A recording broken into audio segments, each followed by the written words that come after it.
Welcome back. आज मैं फिर से आपके लिए अलजेब्रा का दूसरा वीडियो लाया हूँ। पहले वीडियो में आपने अलजेब्रा का मीनिंग, लिटरल्स का मीनिंग ये सब जान लिया।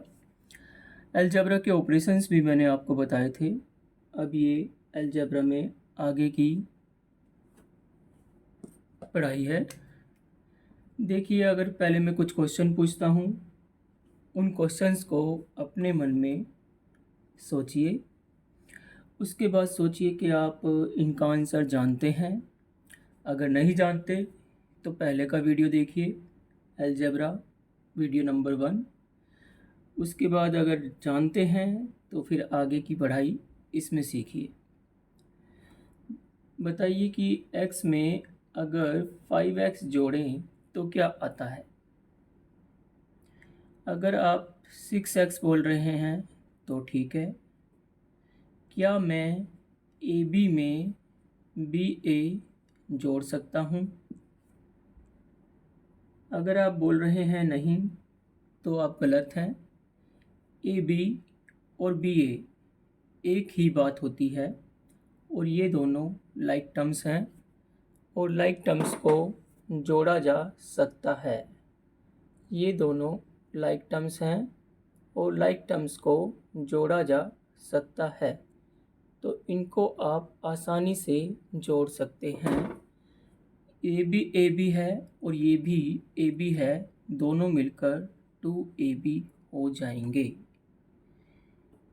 अब बताइए, क्या आप x में y जोड़ सकते हैं? तो हम बोलेंगे कि x में y कभी जुड़ता नहीं है। ये अनलाइक टर्म्स हैं और अनलाइक टर्म्स जो हैं कभी जुड़ते नहीं हैं, केवल उनको शो किया जाता है। ये x प्लस वाई ही रहेगा। केवल इसी तरह से इनके सम को शो किया जाता है। अगर x में से y को माइनस करना हो तब भी x माइनस वाई होता है। x माइनस वाई कभी माइनस नहीं होते। इसी तरह से x को y से डिवाइड करना है तो भी ये रहेगा, x और y कभी डिवाइड नहीं होंगे। लेकिन अगर x को y से मल्टीप्लाई करना है तो आप आसानी से x को y से मल्टीप्लाई करेंगे। ये अनलाइक हैं, तब भी ये मल्टीप्लाई हो जाएंगे। मल्टीप्लाई इस सेंस में होंगे कि आप इनको पास पास ले आएंगे। तो ये बन गए हैं एक्स वाई। एक्स और वाई पास पास आने के बाद बन जाते हैं एक्स वाई। चलिए अब आगे की कहानी बताता हूँ। क्या आप x को x से ही मल्टीप्लाई कर सकते हैं? इसका आंसर होता है, x को x से मल्टीप्लाई करने पर आता है x की power 2। That means x square. इसको बोलते हैं x स्क्वायर। इनको बोला जाता है, इसको हम दूसरी तरह से समझते हैं, इनको बोला जाता है बेस।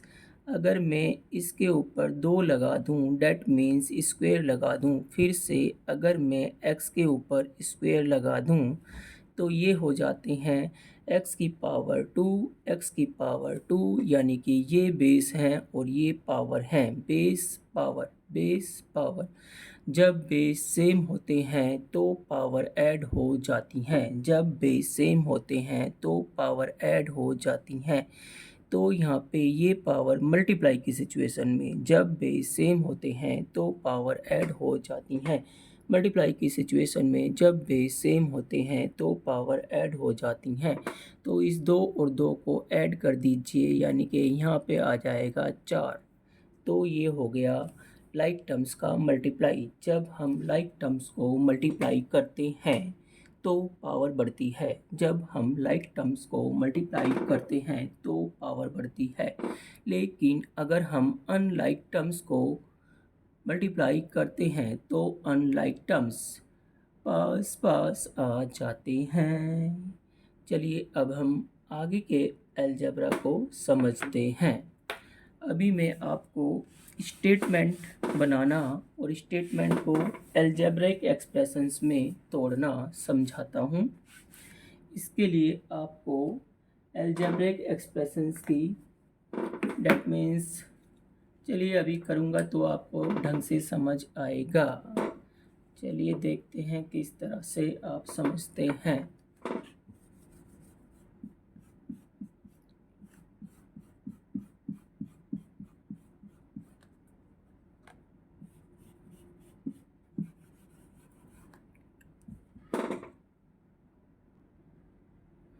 अब आप देखिए इन सब चीज़ों का मतलब ये मैंने कब लिख दिए मुझे भी नहीं पता। Sum of x and y, sum of x and y, sum मतलब टोटल, एक्स और वाई इसका मतलब है ये बोल रहा है कि एक्स और वाई को जोड़ दो। तो इनको जोड़ने के लिए आपको पता होना चाहिए कि x कभी y में जुड़ता ही नहीं, वो तो केवल x प्लस वाई के रूप में शो कर दिया जाता है। फिर आगे है product of x and y। आपको प्रोडक्ट का मतलब पता होना चाहिए। वैसे तो होता है मार्केट में बहुत सारे प्रोडक्ट होते हैं, लेकिन यहाँ पे ये प्रोडक्ट है मैथ वाला। प्रोडक्ट का मतलब है मल्टीप्लाई, प्रोडक्ट का मतलब है मल्टीप्लाई, प्रोडक्ट का मतलब है मल्टीप्लाई। तो हमें प्रोडक्ट करना है किसका, एक्स और वाई का। तो एक्स और वाई को मल्टीप्लाई करना है दूसरे वर्ड्स में, यानी कि हमने अभी सीखा था कि जब हम एक्स और वाई को मल्टीप्लाई करते हैं तो ये पास पास आ जाते हैं। तो ये हो गया एक्स वाई, पास पास आ गए। मल्टीप्लाई करना है एक्स और वाई को, ये और ये पूरा सेम है, अलग अलग भाषा में दे दिया है, तो इसका आंसर भी आएगा एक्स वाई। यहाँ पे है ऐड करना है 5 टू x, यानी कि x में 5 ऐड करो। ऐड 5 टू x यानी कि 5x में 5 ऐड करो। अगर हम x में 5 ऐड करते हैं या हम 5 में x ऐड करते हैं तो दोनों ही केस में हमें आंसर मिलता है। हमें वैसे यहाँ पे तो x में 5 ऐड करना है, तो आप इस तरह से शो कर सकते हैं। आप अगर 5 प्लस एक्स भी लिख देंगे तो भी आपका आंसर सेम ही होगा, क्योंकि 3 में 4 जोड़ो या फिर 4 में 3 जोड़ो, you will get the same answer. यहाँ पे सब्ट्रैक्ट करना है y को फ्रॉम x। जब भी आप सब्ट्रैक्ट करें तो आपको ध्यान देना होगा फ्रॉम वर्ड को, किस में से क्या घटाना है। x में से y घटाना है या फिर y में से x घटाना है। तो अभी आप देखें कि यहाँ पर आपको x में से y घटाना है, तो आप लिखेंगे पहले x। रट्टा मारना है तो सोचो कि फ्रॉम वाला पहले आता है, तो x पहले आ गया, उसमें से घटा दिया y। ये कभी घट नहीं सकते क्योंकि दुश्मन हैं, अनलाइक टर्म्स हैं, कभी एक दूसरे के पास नहीं आते हैं। यहाँ पे आपको घटाना है y में से x, तो आप इस तरह से लेंगे y माइनस एक्स। तो अभी तक आप इनके ये हैं छोटे मोटे स्टेटमेंट। इन स्टेटमेंट्स को आपने अलजेब्राइक कुछ भी बोलिए, उनके एक्सप्रेशन अलजेब्राइक एक्सप्रेशंस के रूप में इनको लिखा है। जैसे ये इनको हम कहते हैं अलजेब्राइक क्या बोल रहा हूँ, एक्सप्रेशन। फिर से देखिए यहाँ पे ये स्टेटमेंट आपके सामने आ गए हैं। इनको हमने चेंज करना है किसमें, अलजेब्राइक एक्सप्रेशन में। तो पहले आप एक्सपर्ट बन जाइए अलजेब्राइक एक्सप्रेशंस को लिखने में। टाइम्स का मतलब होता है मल्टीप्लाई, टाइम्स का मतलब होता है मल्टीप्लाई, टाइम्स का मतलब होता है मल्टीप्लाई। यहाँ पे आपको 5 को मल्टीप्लाई करना है x से। 5 टाइम्स x यानी कि 5 को 5 का 5 सॉरी 5 टाइम्स x यानी कि x का 5 गुना, x का 5 गुना, डेट मीन्स x का 5 टाइम्स चाहिए।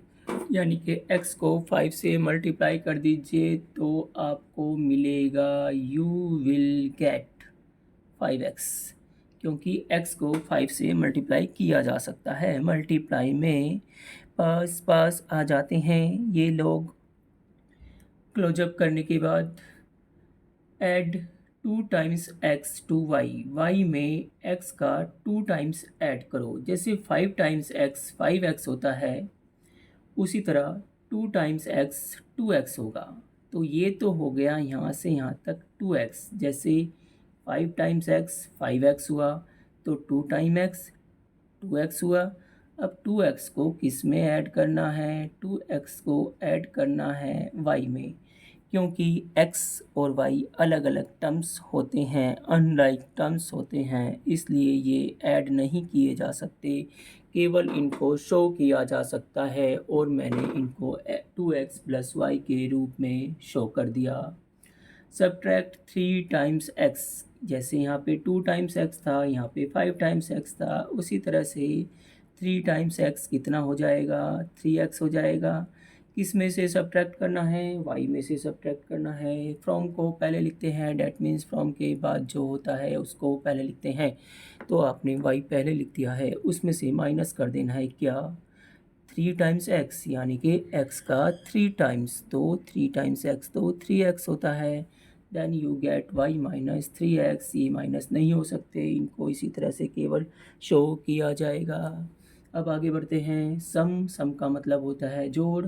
सम ऑफ कितना? 4 टाइम्स x। मैंने इसमें सम में इतने टाइम्स x, यानी कि आपको टाइम्स को सिखाना चाहा है, तो आप तो नालायक हैं, कुछ सीखना ही नहीं चाहेंगे, फिर भी आप सीखते रहिए।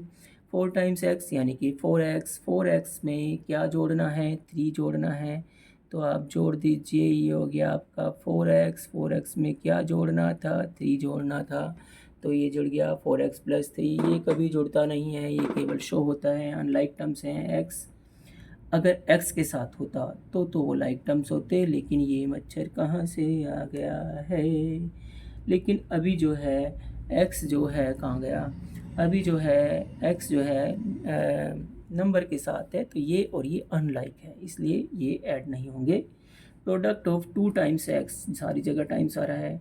2 टाइम्स x यानी कि x का 2 टाइम्स जो कि होता है 2x, इसको प्रोडक्ट करना है, मतलब मल्टीप्लाई करना है। किसके साथ? 3 के साथ। तो कर दीजिए। मल्टीप्लाई में तो सब कुछ पास आए पास, तो पास आ जाएंगे।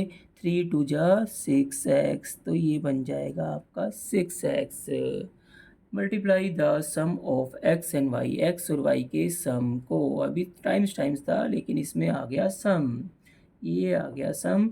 x और y के सम को मल्टीप्लाई करना है किससे? 2 से। तो पहले तो आप x और y के सम को शो करिए। x और y का सम ये हो गया, क्योंकि हमें इसको 2 से मल्टीप्लाई करना है। अगर मैं इसके आगे इसी तरह से 2 लगा देता हूँ, तो वो मल्टीप्लाई केवल x से मानी जाएगी। इसलिए इन x प्लस वाई की एक सेपरेट आइडेंटिटी बनानी है। इसके लिए इनको चाहिए एक घर, डैट मीन्स एक ब्रैकेट। तो इनको बंद कर दीजिए इनके घर में, यानी कि ब्रैकेट में। अब ये कहलाएगा x और y का सम। x और y के सम को किससे मल्टीप्लाई करना है? आपको 2 से मल्टीप्लाई करना है, तो इसके आगे दिखा दीजिए 2।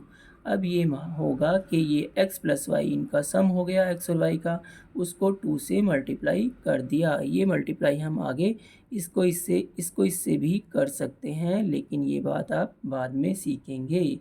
जैसे पहले ऐसे शो करना होता है, उसके बाद इसको इससे मल्टीप्लाई करके यहाँ पे आ जाएगा 2x। 2 को x से मल्टीप्लाई कर दिया, फिर 2 को y से भी कर दिया, तो ये हो जाएगा 2y। लेकिन ये थोड़ा सा हायर लेवल है, ये हम अगले वाली वीडियोज़ में सीखेंगे। अभी आप ये समझ गए होंगे।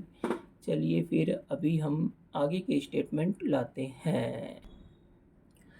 चलिए अब आप ये स्टेटमेंट कंसिडर कीजिए। मैं बारी बारी से आपको पढ़कर बता रहा हूँ, अपने दिमाग में सोचिए, फिर आंसर सोचिए, फिर उसके बाद मेरे आंसर देखिए। Age of Ram is x and age of Shyam is y।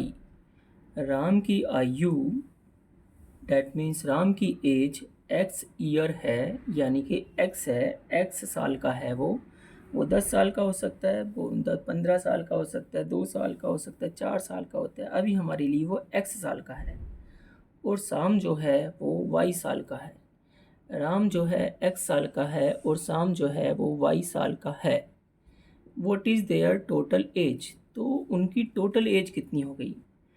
इसका मीनिंग हो जाता है कि हमें x और y को ऐड करना है, क्योंकि टोटल का मतलब होता है ऐड। तो x और y को अगर हम ऐड कर देंगे तो क्या आ जाता है, तो इसका आंसर हो जाता है, आपने मन में सोच लिया होगा, x प्लस वाई, यही इसका आंसर है। तो इसका आंसर क्या है, x प्लस वाई। अब देखिए आप दूसरा question, cost of one Apple. Cost of one Apple, एक एप्पल की कॉस्ट। एक एप्पल कितने रुपए का आता है, 5 रुपए का। एक एप्पल कितने रुपए का आता है, 5 रुपए का। अगर एक एप्पल 5 रुपए का आता है तो what is the cost of 5 apples. एक एप्पल अगर 5 रुपए का आता है तो 5 एप्पल कितने के आएंगे। तो आपको ये आइडिया होगा कि इस तरह की सिचुएशन में अगर एक एप्पल 5 रुपए का है तो हम उनको 5 बार ऐड कर सकते हैं। एक Apple, 2 Apple, 3 Apple, 4 Apple, 5 Apple. तो इन पाँचों को आप ऐड कर लीजिए, 5 5 5 5 5, तो 25 हो जाएगा। 5 5 ज़ा 25। इस तरह की सिचुएशन में हम मल्टीप्लाई करते हैं। तो लेकिन मुझे ये नहीं सिखाना, मुझे सिखाना है अगर एक एप्पल 5 रुपए का है तो 5 एप्पल 5 × 5 25 रुपीज़ के हो गए। अगर इस 5 की जगह मैं 3 लिख दूँ, 3 एप्पल कितने के होंगे, अगर एक एप्पल 5 रुपीज़ का है तो 3 एप्पल हो जाएंगे 5 × 3 15 रुपये के। लेकिन अगर मैं यहाँ पे 10 लिख दूँ तो आप कहेंगे 5 × 10 50 रुपीज़ के। अगर मैं यहाँ पे 20 लिख दूँ तो आप कहेंगे 5 × 20 100 रुपीज़ के। लेकिन अगर मैं यहाँ पे बोलूँ x एप्पल कितने के हैं, तो इसका मतलब हो जाता है x भी उसी तरह से किसी संख्या को डिनोट कर रहा है। जैसे यहाँ पे 3 था, 5 था, 10 था, तो 5 जैसे हम पहले मल्टीप्लाई कर रहे थे अभी भी हम यहाँ पे मल्टीप्लाई कर देंगे। अगर एक एप्पल x रुपये का है तो एक एप्पल 5 रुपये का है तो x एप्पल 5 और x की मल्टीप्लाई यानी कि 5x रुपीज़ इसका आंसर हो जाएगा। तो हमारा आंसर है 5x रुपीज़। उसी तरह से हम इसको उल्टा भी कर सकते थे कि एक एप्पल अगर x रुपये का है तो 5 एप्पल कितने के आएंगे। तभी भी आप मल्टीप्लाई करेंगे तो you will have the same answer. यहाँ पे है, ये क्या लिखा है, अरे ये कौन आ गया, लूलू चंद फिर से आ गए यहाँ पे लूलू चंद। लूलू चंद हैज़ रुपीज़ x, लूलू चंद के पास x रुपये हैं। And his friend has rupees y, उसके फ्रेंड के पास y रुपये हैं। ये क्वेश्चन बिल्कुल पहले क्वेश्चन के जैसा है, बस वो एज के मामले में था, ये रुपीज़ के मामले में है। तो लूलू चंद के पास कितने रुपये हैं, x रुपये। उसके फ्रेंड के पास कितने रुपये हैं, y रुपये। तो दोनों, what money do they both have, उन दोनों के पास कितना पैसा है। तो हमें पता है आपके पास अगर x रुपये हो, मेरे पास अगर y रुपये हो, तो हम दोनों के पास x को y में ऐड करना होता है। x y रुपीज़ हैं, ये मल्टीप्लाई तो हो सकते थे, ऐड नहीं हो सकते, यही हमारा आंसर है। अगर आपको ये वीडियो पसंद आई हो, अगर आपको ये वीडियो ना भी पसंद आई हो तो मेरे लिए इस चैनल को सब्सक्राइब करें, शेयर करें। दूसरे क्लास जो आपके साथी हैं उनको शेयर करें ताकि वो भी अलजेब्रा समझ पाएँ। लाइक सब्सक्राइब चैनल एंड, और आपको पता नहीं मुझे बोलना नहीं आता। ये वीडियो यहीं ख़त्म हो जाती है, अगली वीडियो में इससे आगे का अलजेब्रा में सिखाऊंगा। तब तक के लिए नमस्कार।